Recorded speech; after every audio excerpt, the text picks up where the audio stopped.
Welcome back. तो धाकड़ exclusive में अब बात करेंगे नमाज पर छिड़े जंग की। आज शुक्रवार है और आज नमाज पर सुबह से सियासी बवाल जारी है। लखनऊ में लुलु मॉल में नमाज अता किए जाने का विवाद थमा नहीं कि अब प्रयागराज में रेलवे स्टेशन पर नमाज पढ़ने की तस्वीर सामने आने के बाद सियासी पारा गर्म हो चुका है। वहीं हरिद्वार में भी सार्वजनिक जगह पर नमाज पढ़ने का मामला अब तूल पकड़ता जा रहा है।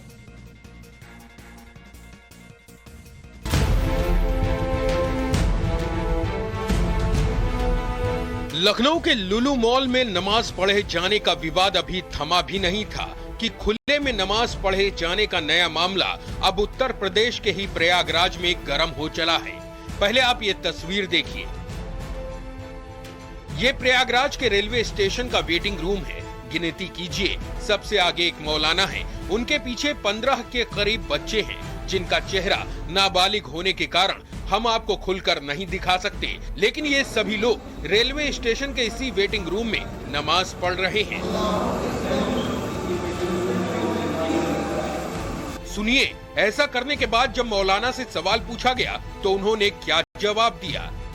हमने यहाँ जोहर की नमाज पढ़ी है, असर की पढ़ी है और अभी मगरिब की पढ़ी है नमाज। 3 बार नमाज पढ़ चुके हैं। किसी ने टोका नहीं पहले? जी नहीं, पहले तो नहीं किसी ने टोका, अब की बार टोका, अब की बार इन्होंने आगे मना किया है। यानी प्रयागराज के रेलवे स्टेशन के वेटिंग रूम में मौलाना साहब ने 3 बार नमाज पढ़ी और पब्लिक प्लेस में ऐसा करने पर जब लोगों ने उन्हें टोकना शुरू किया, मामला थोड़ा और बढ़ा तो इन लोगों से जुड़ी कुछ और चौंकाने वाली जानकारी भी सामने आई। दरअसल बचपन बचाओ आंदोलन संस्था ने आरपीएफ प्रयागराज को सूचना दी थी कि न्यू जलपाईगुड़ी से जा रही ट्रेन महानंदा एक्सप्रेस में कुछ नाबालिग बच्चे ले जाए जा रहे हैं और शक है कि उनकी ह्यूमन ट्रैफिकिंग हो रही है।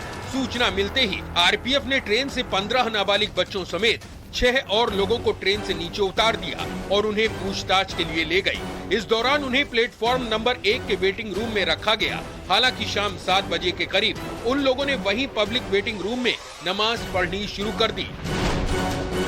हद तो तब हो गई जब मदरसे के शिक्षक अब्दुल रब और उसके साथ के लोगों को सार्वजनिक स्थल पर नमाज पढ़ते देख वहां खड़े सुरक्षा कर्मी मूक दर्शक बने रहे। जीआरपी और आरपीएफ के जवान और इंस्पेक्टर नमाज के दौरान वहीं मौजूद थे, लेकिन उन्होंने इन लोगों को रोका तक नहीं। ये तो ये कह रहे हैं कि मतलब पब्लिक है, यहाँ पर आपको परमिशन किसने दी? आप ये बताइए, जब मुझे यहाँ पर बंद कर लिया गया है और बाहर जाने नहीं दिया रहा है, तो अब नमाज की इजाजत लेने के लिए मुझे कहीं और जाना पड़ेगा? ये बोल रहे नमाज की इजाजत किसने दी? इस मामले में बचपन बचाओ आंदोलन की प्रतिक्रिया सामने आई है। संस्था की ओर से जब इन बच्चों से पूछताछ की गई तो पता चला कि इन बच्चों में ज्यादातर बिहार के रहने वाले हैं, जिनकी उम्र 8 से 11 साल तक की है। इनमें से कुछ बच्चों को मदरसे में पढ़ाई के नाम पर मजदूरी के लिए ले जाया जा रहा था और इस मामले की जाँच की जा रही है। 15 बच्चे ऐसे हैं जो मदरसे में पढ़ने जा रहे थे। उन बच्चों को हम अपने साथ ले जा रहे हैं और उनको बालगृह में रखेंगे और इनके पेरेंट्स को हम बुलाएंगे और मैक्सिमम बच्चे रो रहे हैं, घर वापस जाना चाहते हैं। उनको ये भी नहीं पता है कि हम कहाँ जा रहे थे। सार्वजनिक जगहों पर नमाज पढ़े जाने का ये मामला सिर्फ प्रयागराज तक सीमित नहीं है। प्रयागराज में रेलवे स्टेशन के वेटिंग रूम में नमाज पढ़ी गई तो हरिद्वार में बाजार में खुलेआम नमाज अता की गई। शिवालिक नगर की पीठ बाजार में गुरुवार देर शाम 8 लोगों के सार्वजनिक रूप से नमाज अता करने की सूचना मिलने के बाद पुलिस मौके पर पहुंची और रानीपुर कोतवाली पुलिस ने नमाज पढ़ने वाले सभी 8 लोगों को गिरफ्तार कर लिया। इसके बाद इन सभी 8 लोगों को कोर्ट में पेश किया गया, जहां से उन्हें भविष्य में ऐसा फिर न करने की चेतावनी दी गई और जमानत पर छोड़ दिया गया। क्योंकि कांवड़ का टाइम है और ऐसे सार्वजनिक स्थल पर आपको ऐसे हरकतें या ये वाली जो इनकी थी, ये दूसरों को आपत्तिजनक लगी। इस वजह से हमने इनके ऊपर 151 की कार्रवाई करी और इनको 1 दिन के लिए हमने जेल भेजा, बाकी कल इनकी बेल हो गई। लेकिन यहाँ सवाल कुछ गंभीर है। सवाल ये है कि लुलु मॉल में जांच के बाद पता चला था कि ऐसा साजिश के तहत किया गया था ताकि माहौल को खराब किया जा सके।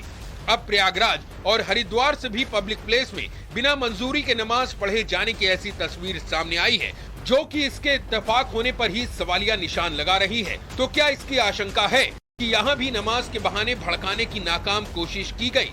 फिलहाल इस एंगल पर भी प्रयागराज में जांच की जा रही है।